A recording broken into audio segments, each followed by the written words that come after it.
Our YouTube channel Niranjan Reddy learning hub. ಈ ಒಂದು ವಿಡಿಯೋದಲ್ಲಿ ಬೆಂಗಳೂರು ಉತ್ತರ ವಿಶ್ವವಿದ್ಯಾಲಯದ SCP ಸಿಲೆಬಸ್ ಪಠ್ಯಕ್ರಮಕ್ಕೆ ಅನುಸಾರವಾಗಿ BA third semester second year third semester political science ವಿಷಯವನ್ನು ಈ ಒಂದು ವಿಡಿಯೋದಲ್ಲಿ ಅಧ್ಯಯನ ಮಾಡಲಾಗುತ್ತದೆ.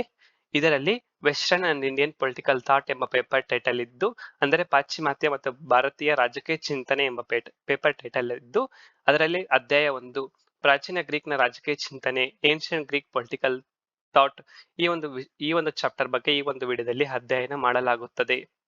ಇನ್ನು ನಮ್ಮ ಚಾನಲ್ಗೆ ಸಬ್ಸ್ಕ್ರೈಬ್ ಆಗಿಲ್ಲ ಎಂದರೆ ಸಬ್ಸ್ಕ್ರೈಬ್ ಆಗಿ ಎಂದು ಹೇಳುತ್ತಾ, next we will move to next step. What are the concepts we want to discuss in this video?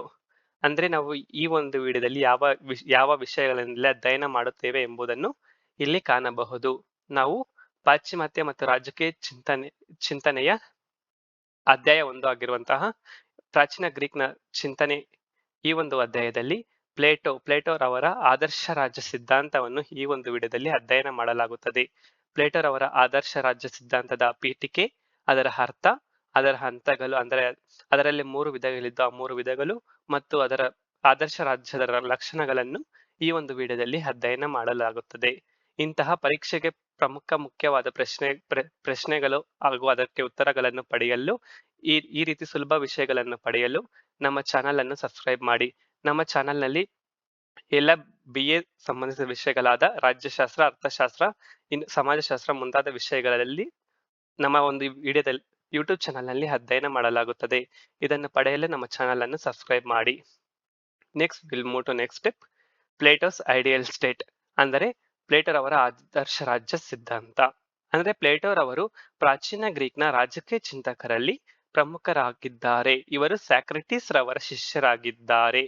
ಇವರು ತಮ್ಮ ದಿ ರಿಪಬ್ಲಿಕ್ ಎಂಬ ಗ್ರಂಥದಲ್ಲಿ ಆದರ್ಶ ರಾಜ್ಯದ ಸಿದ್ಧಾಂತ ಹಾಗೂ ಇತರೆ ರಾಜಕೀಯ ಸಿದ್ಧಾಂತಗಳ ಬಗ್ಗೆ ವಿವರಣೆಯನ್ನು ನೀಡಲಾಗಿದೆ.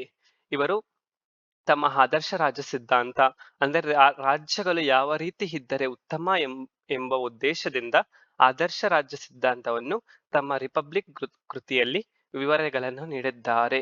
ಅಂದರೆ ಆದರ್ಶ ರಾಜ್ಯವನ್ನು ಜ್ಞಾನ, ಸದ್ಗುಣಗಳು ಹಾಗೂ ನ್ಯಾಯಗಳು ಆಳ್ವಿಕೆ ಮಾಡಬೇಕು. ಅಂದರೆ ಯಾವ ವ್ಯಕ್ತಿಯಲ್ಲಿ ಜ್ಞಾನ, ಸದ್ಗುಣಗಳು, ನ್ಯಾಯ ಇರುತ್ತದೆಯೋ ಅಂತಹ ವ್ಯಕ್ತಿ ರಾಜ್ಯವನ್ನು ಆಳ್ವಿಕೆ ಮಾಡಬೇಕು ಎಂದು ಪ್ಲೇಟೋರವರು ತಮ್ಮ ಆದರ್ಶ ರಾಜ್ಯ ಸಿದ್ಧಾಂತದಲ್ಲಿ ವಿವರಿಸಿದ್ದಾರೆ. Next will move to next step. Meaning of ideal state, ಅಂದರೆ ಆದರ್ಶ ರಾಜ್ಯದ ಅರ್ಥ. ಪ್ಲೇಟೋರವರ ಪ್ರಕಾರ ಪ್ರತಿಯೊಬ್ಬ ವ್ಯಕ್ತಿಯು ತನ್ನ ಸಾಮರ್ಥ್ಯಕ್ಕೆ ಆಧಾರದ ಮೇಲೆ, ಅಂದರೆ ತಮ್ಮ ಸಾಮರ್ಥ್ಯಕ್ಕೆ ತಕ್ಕಂತೆ ಕಾರ್ಯವನ್ನು ನಿರ್ವಹಿಸುವುದಕ್ಕೆ ಆದರ್ಶ ರಾಜ್ಯ ಎಂದಿದ್ದಾರೆ. ಅಂದರೆ ವ್ಯಕ್ತಿಯು ತಾನು ಯಾವ ಕೆಲಸ ಮಾಡಲು ಸೂಕ್ತನಾಗಿರುತ್ತಾನೆಯೋ ಅಂತಹ ಕೆಲಸವನ್ನು ಮಾತ್ರ ತಾನು ಕಾರ್ಯನಿರ್ವಹಿಸುವುದಕ್ಕೆ ಆದರ್ಶ ರಾಜ್ಯ ಎಂದಿದ್ದಾರೆ.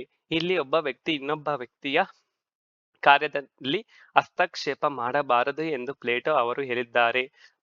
ಮುಖ್ಯವಾಗಿ ಪ್ಲೇಟೋ ಅವರ ಪ್ರಕಾರ ಒಬ್ಬ ವ್ಯಕ್ತಿಯು ಒಂದು ಕೆಲಸ ಮಾಡಬೇಕು ಎಂದು ಪ್ಲೇಟೋರವರು ಅಭಿಪ್ರಾಯ ಪಟ್ಟಿದ್ದಾರೆ. Next will move to next point. 3 stages of ideal state, ಅಂದರೆ ಪ್ಲೇಟೋರವರು ಆದರ್ಶ ರಾಜ್ಯವನ್ನು ಮನುಷ್ಯನ ಆತ್ಮಕ್ಕೆ ಹೋಲಿಸಿ ಅಲ್ಲಿ 3 ರೀತಿಯ ವರ್ಗಗಳನ್ನು ಪರಿಚಯಿಸಿದ್ದಾರೆ. ಅಂದರೆ ನಮ್ಮ ಆತ್ಮಕ್ಕೆ ಪ್ರಮುಖವಾಗಿ ಮೂರು ವಿಷಯಗಳಿದ್ದು, ಅದೇ ರೀತಿ ಆದರ್ಶ ರಾಜ್ಯದಲ್ಲಿ 3 ವರ್ಗಗಳನ್ನು ಪ್ಲೇಟೋರವರು ಪರಿಚಯಿಸಿದ್ದಾರೆ. ಅದರಲ್ಲಿ ಆಳ್ವಿಕೆ ಮಾಡುವ ವರ್ಗ, ಸಹಾಯಕ ವರ್ಗ ಅಥವಾ ಸೈನಿಕರ ವರ್ಗ ಹಾಗೂ ಉತ್ಪಾದಕರ ವರ್ಗ ಎಂದು 3 ವರ್ಗಗಳನ್ನು ವಿವರಿಸಿದ್ದು, ಅವರ ಕಾರ್ಯಗಳು ಹಾಗೂ ಅವರುಗಳ ಸದ್ಗುಣಗಳನ್ನು ಇಲ್ಲಿ ವಿವರಿಸಿದ್ದಾರೆ. ಅಂದರೆ ಆಡಳಿತ ವರ್ಗದಲ್ಲಿ ಜ್ಞಾನ ಇರಬೇಕು, ಹಾಗೂ ಸೈನಿಕ ವರ್ಗದಲ್ಲಿ ಧೈರ್ಯ ಇರಬೇಕು, ಹಾಗೂ ಉತ್ಪಾದಕ ವರ್ಗದಲ್ಲಿ ಸಹನೆ ಇರಬೇಕು ಎಂದು ಪ್ಲೇಟೋ ಅವರು ಈ ರೀತಿ ತಮ್ಮ ಆದರ್ಶ ರಾಜ್ಯವನ್ನು ಪರಿಚಯಿಸಿದ್ದಾರೆ. ನೆಕ್ಸ್ಟ್ ಮುಂದಿನಲ್ಲಿ ಒಂದೊಂದನ್ನು ಅಧ್ಯಯನ ಮಾಡಬಹುದಾಗಿದೆ. ನೆಕ್ಸ್ಟ್ ಆಳ್ವಿಕೆ ವರ್ಗ ಅಥವಾ ಆಡಳಿತ ಮಾಡುವ ವರ್ಗ. ಇಲ್ಲಿ ಪ್ಲೇಟೋರವರ ಪ್ರಕಾರ ತತ್ವಜ್ಞಾನಿ ರಾಜ್ಯ, ಅಥವಾ ತತ್ವಜ್ಞಾನಿ ಫಿಲಾಸಫರ್ ಎಂತಲೂ ಕರೀತಾರೆ. ಇಲ್ಲಿ ಫಿಲಾಸಫರ್ ಅಥವಾ ತತ್ವಜ್ಞಾನಿ ರಾಜ್ಯವನ್ನು ಆಳ್ವಿಕೆ ಮಾಡಬೇಕು ಎಂದು ಪ್ಲೇಟೋ ಅವರು ಅಭಿಪ್ರಾಯಪಟ್ಟಿದ್ದಾರೆ. ಅಂದ್ರೆ ತತ್ವಜ್ಞಾನಿಯು ಎಲ್ಲಾ ವಿಷಯಗಳನ್ನು ತಿಳಿದಿರುವುದರಿಂದ ಒಂದು ರಾಷ್ಟ್ರವನ್ನು ಯಾವ ರೀತಿ ಅಭಿವೃದ್ಧಿ ಮಾಡಬೇಕು ಎಂಬುದರಲ್ಲಿ ಅವನಿಗೆ ಎಲ್ಲಾ ರೀತಿಯಲ್ಲಿ ಗೊತ್ತಿರುತ್ತದೆ. ಆದ್ದರಿಂದ ಒಂದು ರಾಜ್ಯವನ್ನು ಒಬ್ಬ ತತ್ವಜ್ಞಾನಿ ಆಳ್ವಿಕೆ ಮಾಡಿದರೆ ಮಾತ್ರ ಆ ರಾಜ್ಯ ಸುಲಭವಾಗಿ ಅಭಿವೃದ್ಧಿ ಆಗುತ್ತದೆ ಎಂದು ಪ್ಲೇಟೋರವರು ಅಭಿಪ್ರಾಯ ಪಟ್ಟಿದ್ದಾರೆ. ಇಲ್ಲಿ ತತ್ವಜ್ಞಾನಿ ಆಗಬೇಕು ಅಂದರೆ ಪ್ಲೇಟೋರವರ ಪ್ರಕಾರ ಅವರು ಶಿಕ್ಷಣ ಸಿದ್ಧಾಂತದಲ್ಲಿ ವಿವರಿಸುವಂತೆ ಎಲ್ಲಾ ಶಿಕ್ಷಣವನ್ನು ಪಡೆದುಕೊಂಡ ನಂತರ ಅವನು ತತ್ವಜ್ಞಾನಿ ಆಗಿದ ನಂತರ ತಾನು ರಾಜ್ಯನಾಗಬೇಕು ಎಂದು ವಿವರಿಸಿದ್ದಾರೆ. ಇವರಿಗೆ ಮುಖ್ಯವಾದ ವರ್ಚಸ್ಸು ಅಥವಾ ಸದ್ಗುಣ ಎಂದು ಹೇಳಬಹುದು. ಇವರಿಗೆ ತಮ್ಮ ಜ್ಞಾನದಿಂದ ಮಾತ್ರ ಆಡಳಿತ ನಡೆಸುತ್ತಾನೆ. ಇವರು ತನ್ನ ಸ್ವಂತ ಹಿತಾಸಕ್ತಿಗಾಗಿ ಕಾರ್ಯನಿರ್ವಹಿಸುವುದಿಲ್ಲ, ಬದಲಾಗಿ ಸಾರ್ವಜನಿಕ ಹಿತಾಸಕ್ತಿಗಾಗಿ, ರಾಜ್ಯದ ಅಭಿವೃದ್ಧಿಗಾಗಿ, ರಾಜ್ಯದ ಹಿತಾಸಕ್ತಿಗಾಗಿ ಕಾರ್ಯನಿರ್ವಹಿಸುತ್ತಾನೆ. ಆ ರಾಜನು ತತ್ವಜ್ಞಾನಿ ಆಗಿದ್ದರೆ ಮಾತ್ರ ಇಂತಹ ರೀತಿಯ ಆಡಳಿತ ನಡೆಸಲು ಸಾಧ್ಯ ಎಂದು ಪ್ಲೇಟೋರವರು ವಿವರಿಸಿದ್ದಾರೆ. ನೆಕ್ಸ್ಟ್, ಸಹಾಯಕ ವರ್ಗ ಅಥವಾ ಸಹಾಯಕ ವರ್ಗದಲ್ಲಿ ಸೈನಿಕರು ಅಥವಾ ಯೋಧರು ಇರುತ್ತಾರೆ ಎಂದು ಪ್ಲೇಟೋರವರು ವಿವರಿಸಿದ್ದಾರೆ. ಇವರು ತಮ್ಮ ರಾಷ್ಟ್ರವನ್ನು ಅಥವಾ ತಮ್ಮ ರಾಜ್ಯವನ್ನು ಆಂತರಿಕವಾಗಿ ಹಾಗೂ ಬಾಹ್ಯವಾಗಿ ರಕ್ಷಿಸಿಕೊಳ್ಳಬೇಕು. ಇವರ ಮುಖ್ಯವಾದ ಸಹಗುಣ ಅಥವಾ ವರ್ಚಸ್ಸು ಏನೆಂದರೆ ಧೈರ್ಯ. ಅವರು ತಮ್ಮ ಧೈರ್ಯವನ್ನು ಆಧಾರದಲ್ಲಿ ಅಂದ್ರೆ ತಮ್ಮ ಧೈರ್ಯದ ಮೂಲಕ ತಮ್ಮ ಕಾರ್ಯವನ್ನು ನಿರ್ವಹಿಸುತ್ತಾರೆ. ಇವರು ಆಂತರಿಕವಾಗಿ ಹಾಗೂ ಬಾಹ್ಯವಾಗಿ ರಾಜ್ಯವನ್ನು ಸಂರಕ್ಷಿಸಿಕೊಳ್ಳಬೇಕು, ಆಡಳಿತವನ್ನು ಒದಗಿಸಬೇಕು, ತತ್ವಜ್ಞಾನಿ ರಾಜನಿಗೆ ಸಹಕಾರಿಯಾಗಿರಬೇಕು ಅಥವಾ ತನಗೆ ಸಹಾಯ ಮಾಡುವಂತಿರಬೇಕು ಎಂದು ಪ್ಲೇಟೋರವರು ವಿವರಿಸಿದ್ದಾರೆ. ನೆಕ್ಸ್ಟ್, ಸಿ, ಉತ್ಪಾದಕ ವರ್ಗ ಅಥವಾ ಆರ್ಥಿಕ ವರ್ಗ ಎಂತಲೂ ಕರೆಯುತ್ತಾರೆ. ಈ ವರ್ಗದಲ್ಲಿ ಉತ್ಪಾದಕರು ಅಂದರೆ ಕೃಷಿಕರು, ವ್ಯಾಪಾರಸ್ಥರು ಹಾಗೂ ಕರಕುಶಲ ಉದ್ಯಮಿಗಳು ಇಂತಹ ಉತ್ಪಾದನೆ ಸರಕು ಮತ್ತು ಸೇವೆಗಳನ್ನು ಉತ್ಪಾದನೆ ಮಾಡುವ ಎಲ್ಲಾ ವರ್ಗಗಳನ್ನು ಹೊಂದಿದ್ದು ಇದು ರಾಷ್ಟ್ರದ ಆರ್ಥಿಕತೆಗೆ ಇವರ ಪಾತ್ರ ಪ್ರಮುಖವಾಗಿದೆ ಎಂದು ಹೇಳಬಹುದು. ಒಂದು ರಾಜ್ಯಕ್ಕೆ ಸಂಬಂಧಿಸಿದ ಎಲ್ಲಾ ಸರಕು ಮತ್ತು ಸೇವೆಗಳನ್ನು ಈ ವರ್ಗವು ಪೂರೈಸುತ್ತದೆ. ಈ ವರ್ಗವು ರಾಜಕೀಯದಲ್ಲಿ ತೊಡಗಿಸಿಕೊಂಡಿಲ್ಲ ಇದ್ದರೂ ಸಹ ತಮ್ಮ ಆಡಳಿತದಲ್ಲಿ ತಮ್ಮ ಪಾತ್ರ ಅಪಾರವಾಗಿದೆ ಎಂದು ಹೇಳಬಹುದು. ಪ್ಲೇಟರ್ ಅವರು ಈ ರೀತಿ ತಮ್ಮ ಆದರ್ಶ ರಾಜ್ಯ ಸಿದ್ಧಾಂತದಲ್ಲಿ 3 ರೀತಿಯ ವರ್ಗಗಳನ್ನು ಸೃಷ್ಟಿಸಿದ್ದಾರೆ. ಪ್ರತಿಯೊಂದು ವರ್ಗಕ್ಕೆ ತಮ್ಮ ವಿಭಿನ್ನವಾದ ಕಾರ್ಯ ಅಥವಾ ಕೆಲಸವನ್ನು ಸೂಚಿಸಿದ್ದಾರೆ. ನೆಕ್ಸ್ಟ್ ಹೆಡ್ಡಿಂಗ್, ಪ್ಲೇಟರ್ ಅವರ ಆದರ್ಶ ರಾಜ್ಯದ ಪ್ರಮುಖ ಲಕ್ಷಣಗಳು. ಅಂದರೆ ಈ ಒಂದು ಆದರ್ಶ ರಾಜ್ಯವನ್ನು ಮುಖ್ಯವಾಗಿ 5 ಅಂಕಕ್ಕೆ ಅಥವಾ 10 ಅಂಕಕ್ಕೆ ಕೇಳಿದಾಗ ನಾವು ಈ ಮುಂದಿನಂತೆ ವಿವರಿಸಲಾಗಿರುವ 3 ಹಂತಗಳನ್ನು ಬರೆದು ನಂತರ ಲಕ್ಷಣಗಳನ್ನು ಬರೆಯಬೇಕಾಗುತ್ತದೆ. ಆಗ ನಮಗೆ 10ಕ್ಕೆ 10 ಅಂಕವು ಪೂರ್ಣವಾಗಿ ಲಭಿಸುತ್ತದೆ. ನೆಕ್ಸ್ಟ್, ಪ್ಲೇಟರ್ ಅವರ ಆದರ್ಶ ರಾಜ್ಯದ ಪ್ರಮುಖ ಲಕ್ಷಣಗಳು. ಅದರಲ್ಲಿ ಫಸ್ಟ್ ಪಾಯಿಂಟ್, ತತ್ವಜ್ಞಾನಿ ಅರಸ ಅಥವಾ ಫಿಲಾಸಫರ್ ಕಿಂಗ್. ಅಂದ್ರೆ ಪ್ಲೇಟರ್ ಅವರ ಪ್ರಕಾರ ತಮ್ಮ ಆದರ್ಶ ರಾಜ್ಯವನ್ನು ನಾವು ಈಗಾಗಲೇ ತಿಳಿದಿದ್ದೇವೆ. ಆದರ್ಶ ರಾಜ್ಯವನ್ನು ತತ್ವಜ್ಞಾನಿ ಆಳ್ವಿಕೆ ಮಾಡಬೇಕು ಎಂದು ವಿವರಿಸಿದ್ದಾರೆ. ಅಂದ್ರೆ ತತ್ವಜ್ಞಾನಿ ಆಳ್ವಿಕೆ ಮಾಡಿದಾಗ ಇಲ್ಲಿ ಅಧಿಕಾರ ದುರುಪಯೋಗವಾಗುವುದನ್ನು ತಡೆಯಬಹುದು. ಏಕೆಂದರೆ ತಾನು ಈಗಾಗಲೇ ಶಿಕ್ಷಣವನ್ನು ಪಡೆದಿರುತ್ತಾನೆ ಹಾಗೂ ಆಡಳಿತ ನಡೆಸಲು ತಾನು ಸಮರ್ಥನಾಗಿರುತ್ತಾನೆ. ಆದ್ದರಿಂದ ತತ್ವಜ್ಞಾನಿ ಆಳ್ವಿಕೆ ಮಾಡಿದಾಗ ಮಾತ್ರ ರಾಜ್ಯವು ಅಭಿವೃದ್ಧಿ ಆಗುತ್ತದೆ. ತತ್ವಜ್ಞಾನಿ ಅರಸನಾಗಿರಬೇಕು ಅಥವಾ ಅರಸನು ತತ್ವಜ್ಞಾನಿ ಆಗಿರಬೇಕು ಎಂದು ಪ್ಲೇಟರ್ ಅವರು ಬಲವಾಗಿ ವಾದಿಸಿದ್ದಾರೆ. ತಮ್ಮ ಆದರ್ಶ ರಾಜ್ಯವನ್ನು ತತ್ವಜ್ಞಾನಿಗಳು ಮಾತ್ರ ಆಳ್ವಿಕೆ ಮಾಡಬೇಕು ಎಂದು ಪ್ಲೇಟರ್ ಅವರು ವಿವರಿಸಿದ್ದಾರೆ. ಇದು ಆದರ್ಶ ರಾಜ್ಯದ ಪ್ರಮುಖ ಲಕ್ಷಣವಾಗಿದೆ. ನೆಕ್ಸ್ಟ್ ಪಾಯಿಂಟ್, ಸೆಕೆಂಡ್ ಪಾಯಿಂಟ್, ರಾಜ್ಯ ನಿಯಂತ್ರಿತ ಶಿಕ್ಷಣ. ಅಂದರೆ ಪ್ಲೇಟರ್ ಅವರ ಪ್ರಕಾರ ಶಿಕ್ಷಣವನ್ನು ರಾಜ್ಯವೇ ನಿಯಂತ್ರಿಸಬೇಕು. ಅಂದ್ರೆ ಶಿಕ್ಷಣವು ರಾಜ್ಯದಿಂದಲೇ ಪೂರೈಸಬೇಕು ಹೊರತು ಇಲ್ಲಿ ಯಾವುದೇ ಖಾಸಗಿ ಸಂಸ್ಥೆಗಳು ಅಥವಾ ಕುಟುಂಬಗಳು ಶಿಕ್ಷಣವನ್ನು ನೀಡಬಾರದು ಎಂದು ಪ್ಲೇಟರ್ ಅವರು ವಾದಿಸಿದ್ದಾರೆ. ಅಂದರೆ ಮಗುವು ಜನಿಸಿದ ನಂತರ ತಮ್ಮ ತಂದೆ ತಾಯಿಯಿಂದ ಬೇರ್ಪಡಿಸಿ ಅವರನ್ನು ರಾಜ್ಯವು ತನ್ನ ನಿಯಂತ್ರಣಕ್ಕೆ ತೆಗೆದುಕೊಂಡು ಅವರಿಗೆ ಶಿಕ್ಷಣವನ್ನು ನೀಡಬೇಕು. ಶಿಕ್ಷಣವು ಅವರ ಸಾಮರ್ಥ್ಯಕ್ಕೆ ತಕ್ಕಂತೆ ಇರುವಂತಹ ಶಿಕ್ಷಣವನ್ನು ನೀಡಬೇಕು. ಅಂದರೆ ತಮ್ಮ ವಯಸ್ಸು ತಮಗೆ ಅಭಿರುಚಿಗಳ ಆಧಾರದ ಮೇಲೆ ಶಿಕ್ಷಣವನ್ನು ನೀಡಬೇಕು.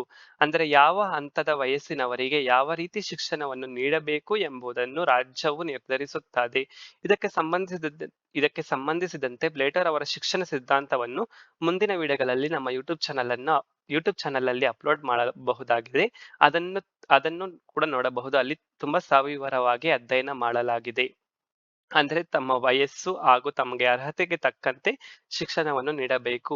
ಇಂತಹ ಶಿಕ್ಷಣವು ಸೈನಿಕರು ಅಥವಾ ತತ್ವಜ್ಞಾನಿಗಳನ್ನು ರೂಪಿಸುವಂತಹ ಪರಿಣಾಮಕಾರಿ ಶಿಕ್ಷಣವನ್ನು ರಾಜ್ಯ ಒದಗಿಸಬೇಕು ಎಂದು ಪ್ಲೇಟೋರವರು ವಾದಿಸಿದ್ದಾರೆ. ಶಿಕ್ಷಣವು ಕ್ರಮಬದ್ಧವಾಗಿರಬೇಕು. ಅಂದ್ರೆ ಶಿಕ್ಷಣವು ಹಂತ ಹಂತವಾಗಿ ಮಕ್ಕಳಿಗೆ ನಂತರ ಯುವಕರಿಗೆ ಯಾವ ಹಂತದ ಶಿಕ್ಷಣವನ್ನು ನೀಡಬೇಕು, ಯಾವ ಹಂತ ನೀಡಿದ ನಂತರ ಯಾವ ಹಂತ ನೀಡಬೇಕು ಎಂಬುದನ್ನು ಕ್ರಮಬದ್ಧವಾಗಿ ಹಾಗೂ ಸೈದ್ಧಾಂತಿಕವಾಗಿ ಹಾಗೂ ವೈಜ್ಞಾನಿಕವಾಗಿ ನೀಡಬೇಕು ಎಂದು ಪ್ಲೇಟೋರವರು ಅಭಿಪ್ರಾಯ ಪಟ್ಟಿದ್ದಾರೆ. ಇದಕ್ಕೆ ಸಂಬಂಧಿಸಿದಂತೆ ಪ್ಲೇಟೋರವರು ತಮ್ಮ ಶಿಕ್ಷಣದ ಅರ್ಹತೆ ಆಧಾರದ ಮೇಲೆ ತಮ್ಮ ವೃತ್ತಿಯನ್ನು ನಿರ್ಧರಿಸಿದ್ದಾರೆ. ಅಂದ್ರೆ ಹೆಚ್ಚು ಶಿಕ್ಷಣವನ್ನು ಪಡೆದುಕೊಂಡಿರುವವರು ತತ್ವಜ್ಞಾನಿ ಆದರೆ ಅದಕ್ಕಿಂತ ಸ್ವಲ್ಪ ಕಡಿಮೆ ಮಟ್ಟದ ಶಿಕ್ಷಣವನ್ನು ಪಡೆದುಕೊಂಡಿರುವವರು ಸೈನಿಕರಾಗುತ್ತಾರೆ. ಈ ರೀತಿ ಪ್ಲೇಟೋರವರು ಅಂದಿನ ಕಾಲದಲ್ಲಿ ಶಿಕ್ಷಣಕ್ಕೆ ಹೆಚ್ಚು ಪ್ರಾಮುಖ್ಯತೆ ನೀಡಿದ್ದಾರೆ. ನೆಕ್ಸ್ಟ್ ಪಾಯಿಂಟ್, ಕೆಲಸದ ವಿಭಜನೆ ಅಥವಾ ಶ್ರಮದ ವಿಭಜನೆ ಅಂತಲೂ ಕರೆಯುತ್ತಾರೆ. ಅಂದ್ರೆ ಪ್ಲೇಟೋ ಅವರು ತಮ್ಮ ಆದರ್ಶ ರಾಜ್ಯದ ಸಿದ್ಧಾಂತದಲ್ಲಿ ಸಾಮಾಜಿಕ ಅಥವಾ ರಾಜ್ಯದ ಜನರನ್ನು 3 ವರ್ಗಗಳಾಗಿ ವಿಂಗಡಿಸಿದ್ದಾರೆ. ಅದನ್ನು ನಾವು ಈಗಾಗಲೇ ನೋಡಿದ್ದೇವೆ. ಅಂದರೆ ಆಡಳಿತ ವರ್ಗ, ಸೈನಿಕ ವರ್ಗ ಮತ್ತು ಆರ್ಥಿಕ ವರ್ಗವೆಂದು 3 ವರ್ಗಗಳನ್ನು ವಿಂಗಡಿಸಿದ್ದಾರೆ. ಇಲ್ಲಿ ತಮ್ಮ ಕೆಲಸಗಳನ್ನು ಅಥವಾ ರಾಜ್ಯದಲ್ಲಿ ಇರುವ ಕೆಲಸಗಳನ್ನು ತಮ್ಮ ಜನರಲ್ಲಿ ಹಂಚಿದ್ದಾರೆ. ಅಂದರೆ ತತ್ವಜ್ಞಾನಿಗಳು ಆಡಳಿತ ಮಾಡಿದರೆ ಸೈನಿಕರು ರಾಜ್ಯವನ್ನು ರಕ್ಷಿಸಬೇಕು ಹಾಗೂ ಉತ್ಪಾದಕರು ತಮ್ಮ ಆರ್ಥಿಕ ಚಟುವಟಿಕೆಗಳಾದ ಸರಕು ಮತ್ತು ಸೇವೆಗಳನ್ನು ಉತ್ಪಾದನೆ ಮಾಡಿ ಪೂರೈಕೆ ಮಾಡಿ ವ್ಯಾಪಾರ ಮಾಡುವ ಚಟುವಟಿಕೆಗಳಲ್ಲಿ ತೊಡಗಿರುತ್ತಾರೆ. ಈ ರೀತಿ 3 ವರ್ಗಗಳು ತಮಗೆ ಸಂಬಂಧಿಸಿದಂತೆ 3 ವಿಭಿನ್ನವಾದ ಕೆಲಸಗಳಿದ್ದು ಅದರಲ್ಲಿ ತೊಡಗಿರಬೇಕು ಹೊರತು ಬೇರೆ ಯಾವುದೇ ರೀತಿಯ ಕೆಲಸದಲ್ಲಿ ತೊಡಗಿರಬಾರದು. ಅಂದರೆ ಉತ್ಪಾದಕರು ಬಂದ್ಬಿಟ್ಟು ಯಾವುದೇ ರೀತಿಯ ರಕ್ಷಣೆಯಲ್ಲಿ ಅಥವಾ ಸೈನಿಕ ವರ್ಗದಲ್ಲಿ ತೊಡಗಬಾರದು ಅಥವಾ ಸೈನಿಕರು ಬಂದ್ಬಿಟ್ಟು ಇಲ್ಲಿ ಉತ್ಪಾದನೆಯಲ್ಲಿ ಅಥವಾ ಕೃಷಿ ಚಟುವಟಿಕೆಗಳಲ್ಲಿ ತೊಡಗಬಾರದು.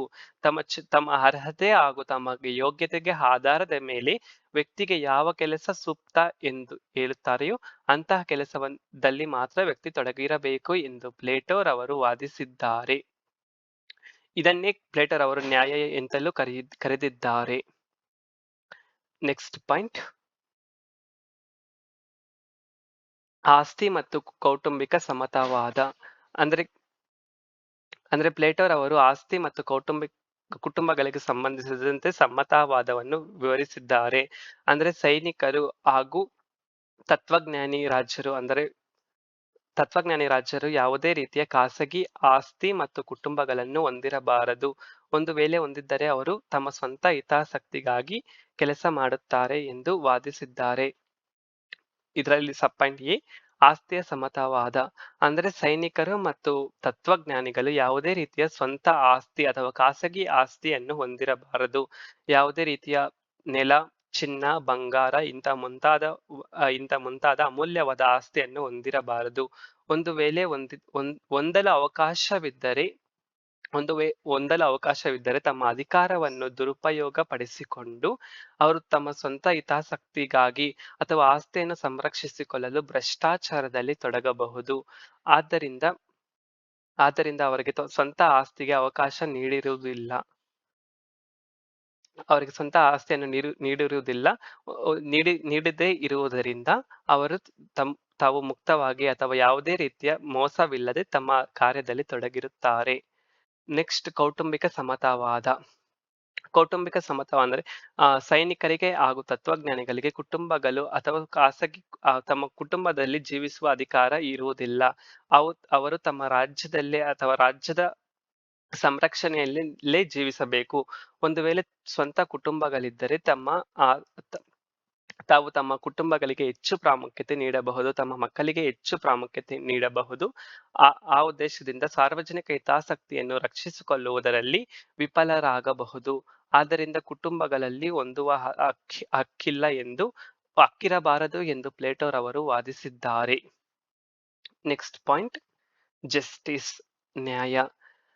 ಅಂದ್ರೆ ಪ್ಲೇಟೋರವರ ಪ್ರಕಾರ ಪ್ಲೇಟೋ ಅವರು ನ್ಯಾಯಕ್ಕೆ ಹೆಚ್ಚು ಪ್ರಾಮುಖ್ಯತೆ ನೀಡಿದ್ದಾರೆ. ಅದರಲ್ಲೂ ತಮ್ಮ ಆದರ್ಶ ರಾಜ್ಯ ಸಿದ್ಧಾಂತದಲ್ಲಿ ನ್ಯಾಯಕ್ಕೆ ಒಂದು ಪ್ರತ್ಯೇಕವಾದ ಸ್ಥಾನವನ್ನು ನೀಡಿದ್ದಾರೆ. ಇದು ಒಂದು ಸಿದ್ಧಾಂತವಾಗಿದ್ದು ಮುಂದಿನ ವಿಡಿಯೋಗಳಲ್ಲಿ ಈ ಸಿದ್ಧಾಂತವನ್ನು ಕೂಡ ಅಧ್ಯಯನ ಮಾಡಲಾಗುತ್ತದೆ. ಪ್ಲೇಟೋರವರ ಪ್ರಕಾರ ನ್ಯಾಯ ಎಂದರೇನೆಂದರೆ ಆದರ್ಶ ರಾಜ್ಯದಲ್ಲಿ ಪ್ರಮುಖವಾಗಿ 3 ವರ್ಗಗಳಿದ್ದು, ಆ 3 ವರ್ಗಗಳು ತಮ್ಮ ಕೆಲಸವನ್ನು ತಾವು ಸರಿಯಾಗಿ ನಿರ್ವಹಿಸುವುದಕ್ಕೆ ನ್ಯಾಯ ಎಂದಿದ್ದಾರೆ. ಅಂದರೆ ತತ್ವಜ್ಞಾನಿ ಅರಸ ಆಡಳಿತದಲ್ಲಿ ತೊಡಗಬೇಕು, ಹಾಗೂ ಸೈನಿಕರು ರಾಜ್ಯವನ್ನು ರಕ್ಷಿಸಿಕೊಳ್ಳಬೇಕು, ಹಾಗೂ ಉತ್ಪಾದಕರು ಆರ್ಥಿಕ ಚಟುವಟಿಕೆಗಳಲ್ಲಿ ತೊಡಗಿರಬೇಕು. ಈ 3 ವರ್ಗಗಳು ಸರಿಯಾಗಿ ತಮ್ಮ ಕೆಲಸವನ್ನು ನಿರ್ವಹಿಸುವುದಕ್ಕೆ ನ್ಯಾಯ ಎಂದಿದ್ದಾರೆ. ಅವರು ಇತರೆ ವಿಷಯಗಳಲ್ಲಿ ಹಸ್ತಕ್ಷೇಪ ಮಾಡಬಾರದು, ಅಂದ್ರೆ ಇತರೆ ಕಾರ್ಯಗಳಲ್ಲಿ ಹಸ್ತಕ್ಷೇಪ ಮಾಡದೇ ಇರುವುದಕ್ಕೆ ನ್ಯಾಯ ಎಂದು ಪ್ಲೇಟರ್ ಅವರು ವಾದಿಸಿದ್ದಾರೆ. ಪ್ಲೇಟೋರ್ ಅವರ ಆದರ್ಶ ರಾಜ್ಯ ಸಿದ್ಧಾಂತದಲ್ಲಿ ಸದ್ಗುಣಗಳಾದ ಜ್ಞಾನ, ಧೈರ್ಯ ಮತ್ತು ಸಹನೆ ಮತ್ತು ನ್ಯಾಯವು ಪ್ರಮುಖ ಪಾತ್ರ ಎಂದು ಹೇಳಬಹುದು. ಇದು ಆದರ್ಶ ರಾಜ್ಯ ಸಿದ್ಧಾಂತದ ಆಧಾರ ಸ್ತಂಭಗಳು ಎಂತಲೂ ಹೇಳಬಹುದು. ನೆಕ್ಸ್ಟ್, ಉಪಸಂಹಾರ. ಈ ರೀತಿ ಪ್ಲೇಟೋರ್ ಅವರ ಆದರ್ಶ ರಾಜ್ಯ ಸಿದ್ಧಾಂತದಲ್ಲಿ ಪ್ರಮುಖವಾಗಿ 3 ವರ್ಗದ ಜನರಿದ್ದು, ಅವರು ತಮ್ಮ ಕಾರ್ಯಗಳನ್ನು ತಾವು ಯಾವುದೇ ರೀತಿಯ ಮೋಸವಿಲ್ಲದೆ ನಡೆಸಿಕೊಳ್ಳುವುದು ಹಾಗೂ ಇತರರಿಂದ ಹಸ್ತಕ್ಷೇಪ ಮಾಡದೇ ಇರುವುದು ಎಂದು ಹೇಳಬಹುದು. ಅಂದರೆ ತತ್ವಜ್ಞಾನಿ ಅರಸರು ಅಥವಾ ಆಳ್ವಿಕೆ ಮಾಡುವ ವರ್ಗವು ಸೈನಿಕ ವರ್ಗ ಹಾಗೂ ಆರ್ಥಿಕ ವರ್ಗವನ್ನು ನಿಯಂತ್ರಿಸಬೇಕೇ ಹೊರತು ಆರ್ಥಿಕ ವರ್ಗ ಹಾಗೂ ಸೈನಿಕ ವರ್ಗ ಇತರೆ ವರ್ಗಗಳನ್ನು ನಿಯಂತ್ರಿಸಬಾರದು ಎಂದು ಅಭಿಪ್ರಾಯಪಟ್ಟಿದ್ದಾರೆ. ಆಳ್ವಿಕೆ ಮಾಡುವ ವರ್ಗ ಅಥವಾ ತತ್ವಜ್ಞಾನಿ ಅರಸ ಮಾತ್ರ ಇತರರನ್ನು ನಿಯಂತ್ರಿಸಬೇಕೇ ಹೊರತು ಅವರು ಬೇರೆಯವರಿಂದ ನಿಯಂತ್ರಣಕ್ಕೆ ಒಳಪಡಬಾರದು ಎಂಬುದು ಈ ಸಿದ್ಧಾಂತದ ಪ್ರಮುಖ ಸಾರಾಂಶವಾಗಿದೆ. ಈ ರೀತಿ ನಮ್ಮ ಒಂದು ಯೂಟ್ಯೂಬ್ ಚಾನಲ್ನಲ್ಲಿ ಸುಲಭವಾಗಿ ಹಾಗೂ ಸರಳವಾಗಿ ವಿಷಯಗಳನ್ನು ಅಧ್ಯಯನ ಮಾಡಲಾಗಿದ್ದು, ಇಂತಹ ವಿಷಯಗಳನ್ನು ಪಡೆದುಕೊಳ್ಳಲು ಹಾಗೂ ಯಾವುದೇ ರೀತಿಯ ಪರೀಕ್ಷೆಗೆ ಮುಖ್ಯವಾದ ಪ್ರಶ್ನೋತ್ತರಗಳನ್ನು ಪಡೆಯಲು ನಮ್ಮ ಚಾನಲ್ ಅನ್ನು ಸಬ್ಸ್ಕ್ರೈಬ್ ಮಾಡಿ ಹಾಗೂ ಶೇರ್ ಮಾಡಿ. ನಿಮ್ಮ ಅಭಿಪ್ರಾಯವನ್ನು ಕಾಮೆಂಟ್ ಮಾಡಿ. ಯಾವುದೇ ರೀತಿಯ ಪ್ರಶ್ನೆ ಪತ್ರಿಕೆಗಳು ಅಥವಾ ಯಾವುದೇ ಅಧ್ಯಯನ ವಿಷಯಗಳು ಅಧ್ಯಯನ ಮಾಡಬೇಕೆಂದರೆ ಕಾಮೆಂಟ್ನಲ್ಲಿ ತಿಳಿಸಿ. Thank you for watching. Subscribe for more videos.